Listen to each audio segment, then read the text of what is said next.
Well, it must be official. JP Morgan now says that a real estate super cycle is on the cusp of happening. We're going to talk about what JP Morgan says is going to happen. We're going to talk about what Jonathan and I both believe is going to happen. And frankly, we called it early and we will be right. But we're going to start with, why does everybody think it is not coming? Or frankly, that JP Morgan, Jonathan, and I are wrong and we won't have a real estate super cycle. Jonathan, you and I have been talking about this coming wave, this coming opportunity for years now. We called it early, and I think we have been right. But there's still a lot of people that go, nope, you guys are wrong. It's not happening. I don't see it, so it can't be happening. Well, listen, it's a good thing that JP Morgan has been watching this show. And they finally learned something about how real estate works. Because you and I have been saying this for a long time, and now these Johnny-come-latelys are clearly, they're jumping on the bandwagon. They're jumping on the bandwagon, on the one rental at a time bandwagon. But anyhow, yeah. So why do people not think it's happening? Well, just as before the peak, before the cycle stopped, before the music stopped, and you and I were calling for a crash, there were many, many people saying, well, it hasn't happened yet, so you're wrong. As if, things just, we declare interest rates should be lower and they magically become lower just like that.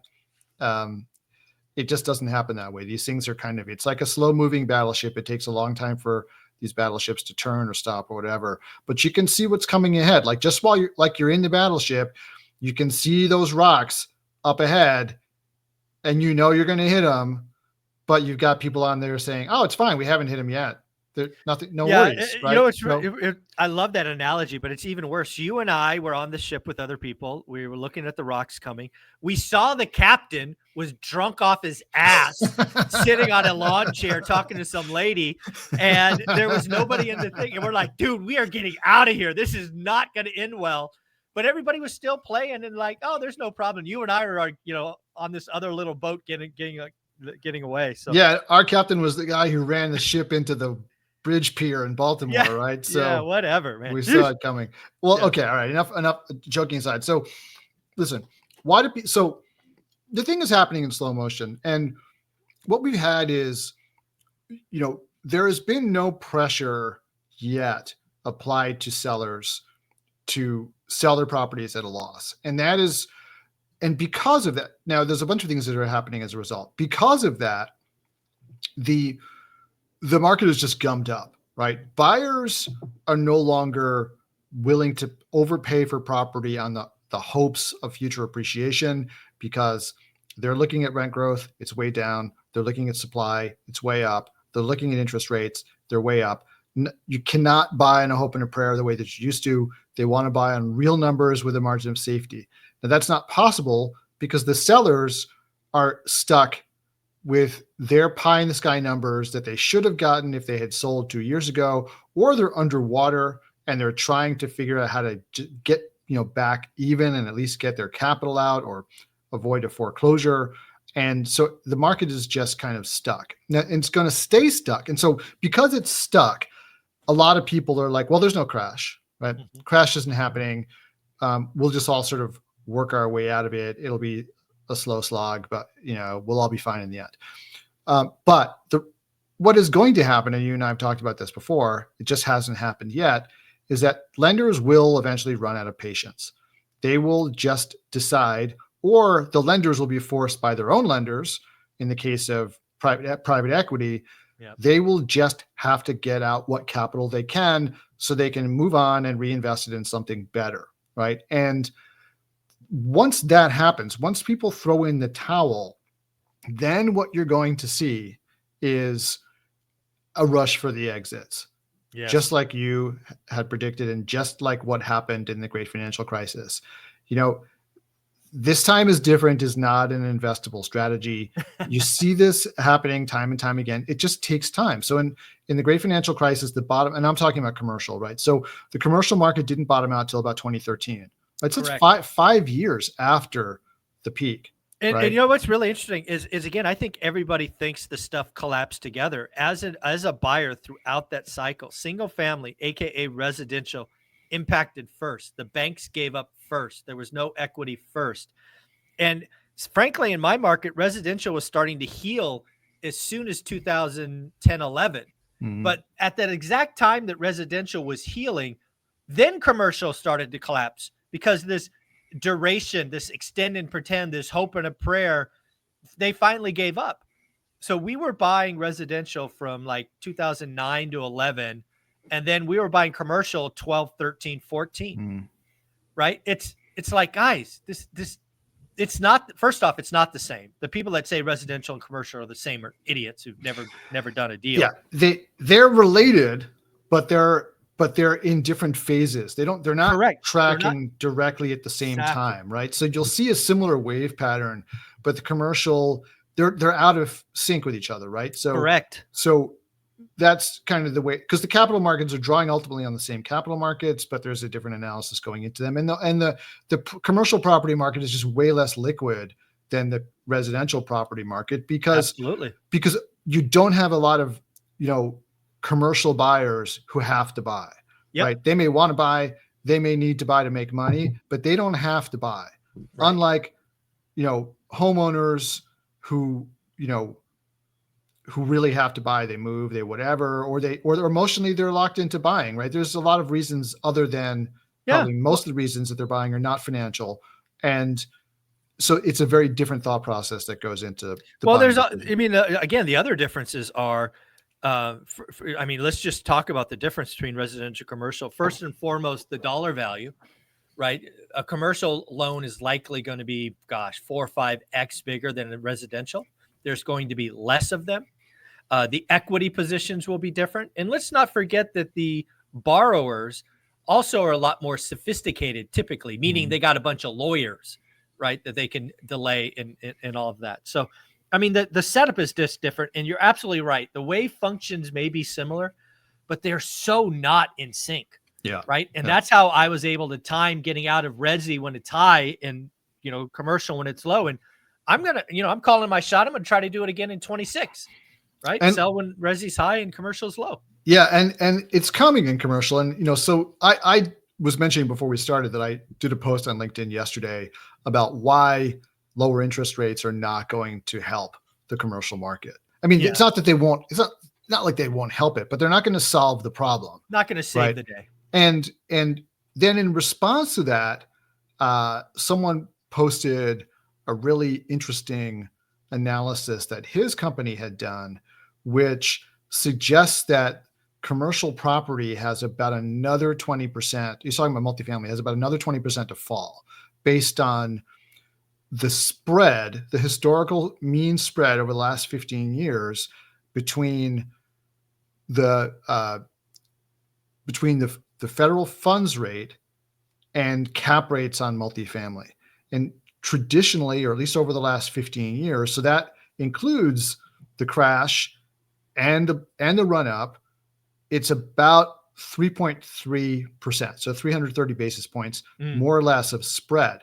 Right now, the spread is 170 basis points. Wow. So basically that suggests that it's got to double, right, to get back to the mean. And now some of that could happen if interest rates come down, but are they going to come down that much? They're going to come down. Is the federal funds rate going to come down 170 basis points? No, probably not. So maybe there's some combination of maybe the federal funds rate comes down a little bit, but the cap rate still has to expand to get back to the long-term median. And, it's just reversion to the mean. So there's a way to go before the capital starts coming out and then just sort of, I know you want to respond to that, but just just the other thing to consider about this is that, I've been hearing this talk since 2018, since the market started getting really frothy, since like 2018 or 2019, when a bunch of syndicators out there, won't name names of people you and I both know, who were talking about, everyone was starting to say, hey, look, this has gone on a long time. There's going to be a correction, right? Or interest rates have been low for a long time. They're going to go up, more likely to go up than not, right? At this point. even Couldn't though go lower. then COVID happened, right? But if COVID didn't happen, right, it would have been right. And so, but these people started coming out saying, well, there's all this dry powder on the sidelines, and it's all going to rush in and support the price of multifamily. And what those people failed to understand, and when I pointed this out to them, they usually mocked me, right, was that capital was on the sidelines for a reason. It was waiting. It's patient capital. It's patient capital waiting for huge discounts, right?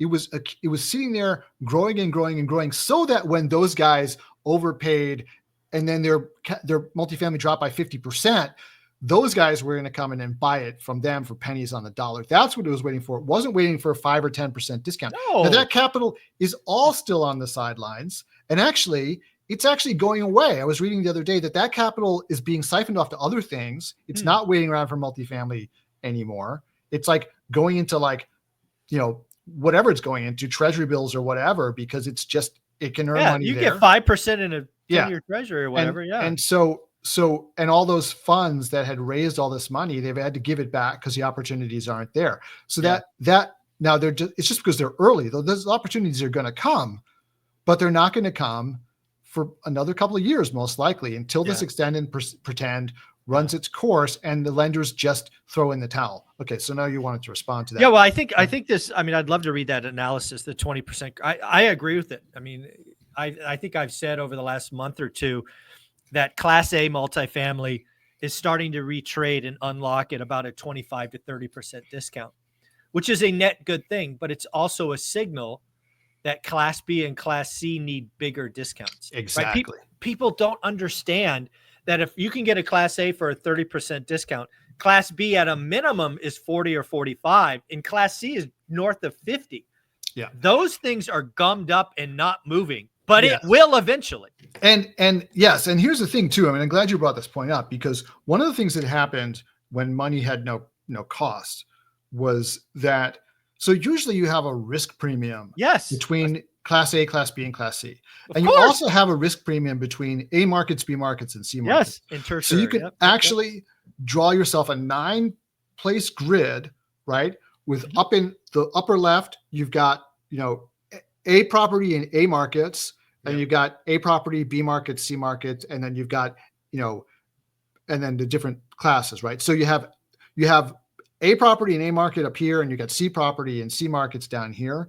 And there is going to be basically, like, by the time you get, there's a 3 percentage point or so cap rate spread between AA and CC, right? Exactly. And what happened when money lost its had no price, that whole thing shrunk like this. So that there was cap rate compression along the whole grid, so that basically you had maybe between an AA deal and a CC deal, you had maybe 1 point of cap rate differential. Maybe. Right?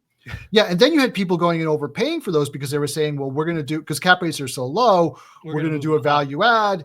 And even if you don't move them up the value chain, if you just raise the rents, then, well, you will create all this value. And that's fine as long as you don't have any cap rate decompression for any reason. But as we've seen, cap rate decompression can happen from either interest rates going up, which happened, or rents declining, which happened, or NOI shrinking, which happened, right? So all those things happened. Now what you see is the slow unraveling of that process, and people don't see it happening because basically everything is frozen in amber for a while, right? Until, as we said, until the banks start to just throw in the towel and call in those loans and foreclose them. But what you are seeing is that there are transactions for A properties going on right now, but nobody wants to touch B or C at all, right? Exactly. So there's the so those buyer and seller agreement is just a huge gap. So those losses have not been realized yet. That's the thing, right? Correct. It's like on the books, they still are being marked as whatever they were bought for years ago. The losses have not been realized because nobody wants to touch it, right? I mean, you could look at it another way. So the value is zero. If nobody wants to buy it, it doesn't have any value at all, right? But on the books, it has whatever value it had because you haven't realized the loss. Now, you will get back to that point where you've got that cap rate spread that compensates you for the additional risk you're taking on a C deal in a tertiary market. And once that happens, there are going to be great buying opportunities. And if you know how to run those properties, you're going to be able to buy them cheap and make a lot of money, but it just hasn't happened yet. Be patient. This is the real estate super cycle that JP Morgan is now highlighting. It's something that you and I have been talking about for years. One of the things I do want to talk about is a lot of people still don't see it. A lot of people have experience from the Great Recession, the GFC, and they think it's going to be the same. To which I say it's going to be the same and completely different. So what do you mean? Right. So it'll be completely different because the asset's different. It's not coming to residential, right? You're not going to see streets across you're not going to have 4 million homes listed. You're not going to have, 400,000 new listings a week just because the debt structure is different. It's the debt that blew up, folks. Yeah. In 2006, 50%, I think it was 51, I'll say 50% of loans originated in 06 were ARMs. So guess what? 08, they started blowing up. I mean, this is like, it's so nutty that so they fixed the debt problem in single family, right? They didn't let people take out these stupid loans that they did. And now we're not going to have the crash, right? But what happened? They started issuing the same stupid loans for multifamily. Yeah. Right. They did. And folks, it's always the debt that kills you. It is always the debt. If you buy a deal for cash and you don't have any debt, you can basically ride out whatever happens. You go down to 60% occupancy, you're fine. It's not going to be fun, but you're not losing the property, right? The problem is the debt. And what happens in every single cycle, it happened with single family the last time around, and now it happened with multifamily. Somebody somewhere decides that this is safe, can't lose. Can't lose. And then they start issuing funky debt because you can't lose. And then the funky debt drives the price up even higher. Then to make the return, people take on more debt and more debt. They start, they did after the GFC cap the amount of debt you could get on multifamily to basically 75%. However, they didn't stop people from raising pref equity, which I hope next time that's what we're going to see. I hope we're going to see the lenders be like, no pref equity, nothing like that. But, they started raising pref equity, which frankly, if you were an LP and you were behind that pref equity, probably pref equity is wiped out of most of these deals, but you're taking the first dollar loss. Most of those people didn't understand it, but it allowed people to overpay because they believe this is going to go on forever. Right. So it's always the debt that gets you, and debt comes in. They start making debt. We were talking about this back in the day. They couldn't get the proceeds, but what did they do? Everything went to interest only, right? It's almost the same thing, right? Yeah, Non-amortizing debt. Effectively, it's like getting more leverage, right? That allows you to pay even more. You're overpaying for the property. And every time you overpay for the property, you just increase your risk on it. So, there's a lot to unwind here, folks. It's going to take some time. Yeah. So again, it's not the same because it's a different asset class, different zeros, but it is exactly the same for everything you just mentioned. The debt structure is wrong, funky lending, can't miss, all of these things. And it's back to your boat analogy. This is what we saw coming, and we got out of the way, right? We sold some assets, both of us. And, then COVID happened and, it got really nutty. And I still remember the presentation we did 2 years ago where we built a spreadsheet in real time where we turned $100 million building into 48 million. Yeah. Not hard. That's happening. It's happening. Not hard. Yeah. It's definitely happened in the commercial space for sure already, right? Because that's been high profile and people have seen that. Now, the super cycles actually probably started in commercial already, right? Because, it has. That's his point, JP Morgan's point. Yeah, because people have thrown in the towel on office, right? And now you're seeing huge discounts. I've seen some over 90%. Oh yeah, I know. It's incredible. And those people are going to make money because they're buying them at such cheap, prices. And this is why basis means everything. If you buy it at a 90% discount, you can have the place 20% full and make money. Dude, right? You could. This is the plan. There was a office building on a river. I wish I had the article. It was in the Real Deal. You can go look it up on the Real Deal. But it was a massive rectangle, like probably 5 or 6 stories high. They bought it for the value of the steel. Wow. So they're going to knock it down, sell the steel, and then they're going to scrape the lot and sell it to some multifamily builder. Wow. That's a smart play. Exactly. That's so smart. Yeah. Why not? Oh, you're going to give me, I'm getting the recycled value of the steel. Yeah, I Wow. think I can do that. Wow. That is incredible. I love that deal. Yeah. Well, again, it's an ugly office building. It's out of date. It's 100% not occupied, but somebody's got to own it. So somebody comes in. I think they got it for 92% off the last sale price. The article talked about it being the recycled value of the steel. So they're going to probably spend a year taking it apart safely. Yep. They're going to scrape it, sell the lot to a multifamily builder, and bingo, bango, you got multifamily on a river. There we go. Yep. And that land will be valuable without that building. Exactly. Right? So, without it there. And listen, when we talk about all the office to multifamily conversion, and it's going to happen, folks. I mean, there was all this discussion about, it can't happen because it can happen. The only thing that prevents it from happening is the price. But the price is going to fall to the level that it'll make it feasible. So for those old, Class C office buildings, they talk about the floor plates are too deep and all this kind of stuff. What? It doesn't matter. They will, if that thing drops to 10, it gets sold for 10% of the last sale price. Believe me, they can leave money. They can leave all that space in the middle empty, or they can convert it into self-storage. They can put a gym in there. They can do all kinds of non-rentable things, and it won't matter because the perimeter with the windows will be valuable enough that they'll be able to make plenty of money on those buildings. Exactly. They can literally leave them empty, right? Yes. Just wall them off. Yeah, exactly. So, but they will find uses for, frankly, storage is probably the way to go. Every single apartment could have its own storage locker that they pay extra for. That's a no-brainer, right? So this is why JP Morgan says the super cycle is coming. It's why you and I say it's coming. Again, it's not here today, right? For every asset in every city, but it is coming. Even in my little market of the Central Valley of California, I saw people paying 4-5 caps for stuff that I wouldn't have bought for a 9 cap. No, that stuff is coming due, and I hope to pick it. And again, if you read my book, One Rental at a Time, I have been through this cycle before. I have bought directly from banks. I've bought directly from a bank president who said, hey, can you take mine too? It's coming.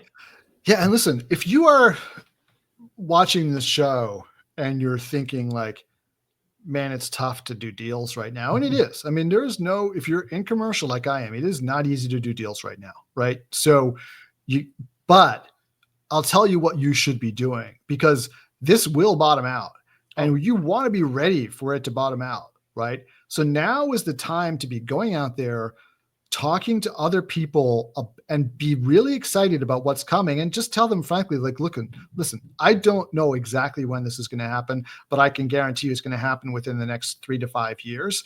And I want to be ready for it. And I want you to be ready with me. And this is what we're going to do. And go talk to those loan officers as well.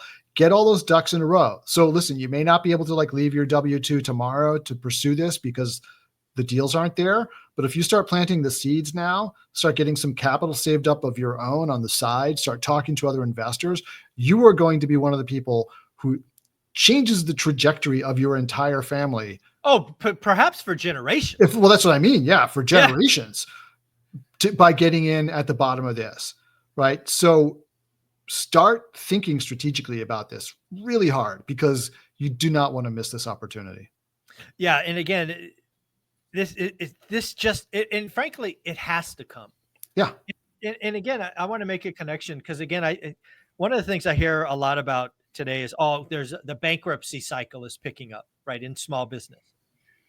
We had a 2 or 3 year period where money was free. And frankly, there should have been businesses that went out 2 years ago that didn't, because money was cheap. Now the bankruptcies look higher because we didn't have some for a couple of years. It's going to take time, but it has to happen. They were bad. They were stupid. There were unprofitable deals done that eventually will come to the market, and they will be sold at, again, I'm telling people 50% off. Class B and Class C could see 50%. If Class A is 25, Class C could be 50. Yeah. And just for some context too, I want to, I meant to mention this before, just for context. So in the great financial crisis, the crisis in commercial was really overshadowed by what happened in residential, right? So a lot of people missed it. Yeah. A lot of people I remember there were a few years where people were saying there was no crisis in commercial. And that was because they just weren't paying attention, right? And also they were focused on what happened after the crash, once the foreclosure crisis happened and all those people moved into apartments and apartment rents shot up, that's what they were focusing on to say, oh, multifamily didn't have a correction. But it did. It corrected by about 33 to 35%. And the interesting thing is that actually made multifamily the strongest performing commercial asset for years. For years, because it only lost 33 to 35% of its value. Now that's on average, right? So that means that your Class A in a Class A market probably lost 10 to 15% of its value, but your Class C in a tertiary market, I mean, whoo boy, if you didn't have a really low basis in that property, you were in some really deep doo-doo.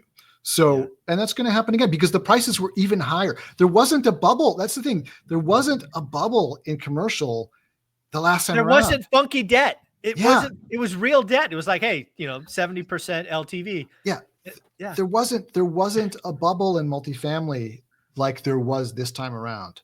So we did not have historic low cap rates in the run up to the GFC. Absolutely right. Yeah. Cap rates were like 8. I mean, it's crazy. People, you look back at the data, it's like insane. People, it's, at the height of the bubble, multifamily was trading at 8 caps, right? Yeah. And now at the height of this bubble, this past bubble, a lot of it was trading at sub 4 caps. Right? You want to buy like Dallas multifamily trading, and I'm not even talking about A stuff. I'm talking about like 30-year-old value add multifamily trading at 80s build at under 4. Under 4. That doesn't make sense. It never made sense. And you think that there's no reckoning coming for that? Let's just even assume that it doesn't go all the way back to 8. It goes to 6. That's still all the equity is wiped out and you're underwater and you're getting foreclosed on. It has to happen. It's coming. Yeah. It's coming. Yeah. So again, JP Morgan, thank you for jumping in the bandwagon. The real estate super cycle is going to be amazing. It's just not here yet. It will come eventually. The other thing I do want to close on this, the other thing that'll be interesting is when the dam breaks, and it will eventually break, it'll be very interesting to watch who's the first mover. Because again, something that happened in the last cycle in resi that will happen in commercial today is the first person who breaks actually wins. They take the smallest discount. And then the dominoes fall and it gets bloody after that. Yeah. Yeah.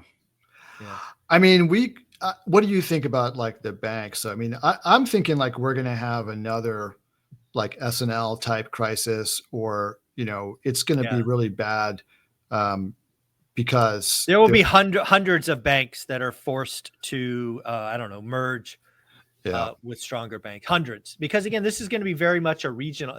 This won't impact JP Morgan. It won't impact Bank of America, but all those commercial banks that are very city market dependent, there's going to be a lot of pain.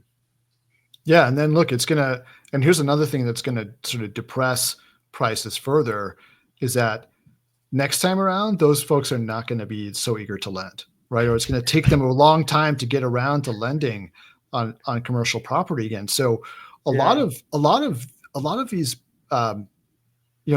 these deals are going to get foreclosed on, and you're not going to be able to get debt to buy them. That is exactly what I was going to say. You know why the residential market collapsed so bad is because the banks exited the market. Yeah. Right. I had to go from paying 6% interest at a bank to paying 12% interest. Well, guess what? I had to buy it for cheaper. This is what's already happening in multifamily too. You see all these debt funds springing up, and these debt funds are not lending at 7%, right? Which would already cause the prices to drop considerably, over when people were getting sub 4% mortgages. They're lending at 12%, 15%. So what do you think is going to happen to the price of these assets, right? They're going to plummet. So no bueno, no good. Get cash. Get cash. Yes, stat cash, people. Stat cash. Again, and just to be very clear, what I'm going to do is explained in my book, One Rental at a Time. I will be 1031ing out of residential real estate into multifamily with no cash. I won't be putting any cash to work. I'll just be putting equity to work. Then I will hold on for a couple of years, which will probably be no fun as you turn buildings around and invest capital. And then on the other side, when it all comes back, life will be good. Yep. Jonathan, where can people follow you and get all of your information on what you're doing in school? Well, follow me on LinkedIn and be part of the conversation there. After my social media break, I'm back. So come join me there. If you are looking to learn, go to my school group where I coach on all this stuff. I don't know what to say. It's a great program. It will teach you everything you need to know. You get to talk with me directly, ask me questions about anything, coach you through deals. It's great. So come join me there. Awesome. Thanks, buddy.